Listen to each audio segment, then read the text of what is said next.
আসসালামু আলাইকুম রহমতুল্লাহ বরকাতু। যে বন্ধুগণ সবাই আশা করি ভালো আছেন। তো আমি গ্রামে বাড়িতে আছি। তো ওই যে এখানে রাস্তার কাজ করতেছি, এখানে রাস্তায় অনেক ঝামেলা হয়েছে। তো অনেক বাকবিতণ্ডা হয়েছে, অনেক বিচার সালিশ হয়েছে। আমাদের রাস্তা দিবে না এখান থেকে, আমার বাড়ি যেখানে, ওই যে আমার বাড়ি দেখা যায়। তো পরবর্তীতে আমি মুরব্বীদের, এলাকার মহল্লার মানুষের কাছে বলছি।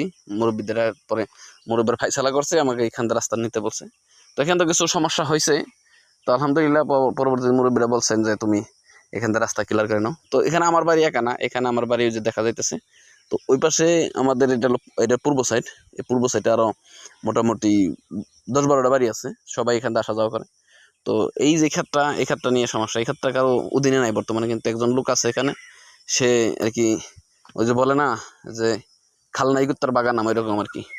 তো তার মনে করেন সে জোর জবরদস্তিই বলতেছে, আর সে বলছে যে 4% কিনছে। এখানে মোটামুটি ধরেন 24% তো হবেই এই ক্ষেতটা। তো এরকম পুরাটি দখল করে আসছে। তো আসলে জুলুমের বিচার আল্লাপাক করে, যেরকম শেখ হাসিনা এত জুলুম করছে মানুষের। তো আল্লাপাক তাকে পতন করছে, তার একদম হদিসই নাই। তো এরকমই মানুষের জুলুম করলে আল্লাপাক তার বিচার করে। তো আমি এরকম ছাপা করতেছি যেখানটা 10 জনের জন্য। সবাই আমাদের মহল্লার যে সভাপতি, মসজিদের সভাপতি, উনি বলছেন তুমি সবার কাছে যাও, যাইয়া তাদের কাছে বলো 10 জনে মিলে কাজ করলে তাড়াতাড়ি হবে। এবং বলছে যে তুমি প্রয়োজনে তারা না আসলে, তারা টাকা দিলে একটা লোক রেখে, 2টা লোক রেখে কাজ করো। পরবর্তী আমি লোক খুঁজছি, আমি বলছি না আজকে দ্বারা যাবো না, আমি রাস্তার কাজটা আমি মন থেকে করবো ইনশাল্লাহ। পরে আমি লোক খুঁজছি, কিন্তু লোক পাইনি। পরবর্তীতে আমি ছাপা করতেছি। তো আলহামদুলিল্লাহ আমাদের ছাপার কাজ প্রায় পরিষ্কারের শেষ হয়ে গেছে গা। এখানে অল্প একটু আছে, মোটামুটি 10-12 ফিটের মতো আছে এখানে জায়গা।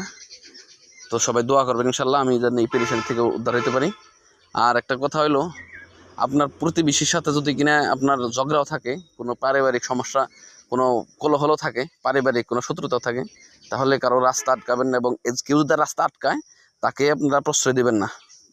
আপনারা তার প্রতিহত করবেন, কারণ রাস্তা আটকানি অনেক বড় একটা অপরাধ। তো সবাই দোয়া করবেন ইনশাল্লাহ। আসসালামু আলাইকুম রহমতুল্লাহ।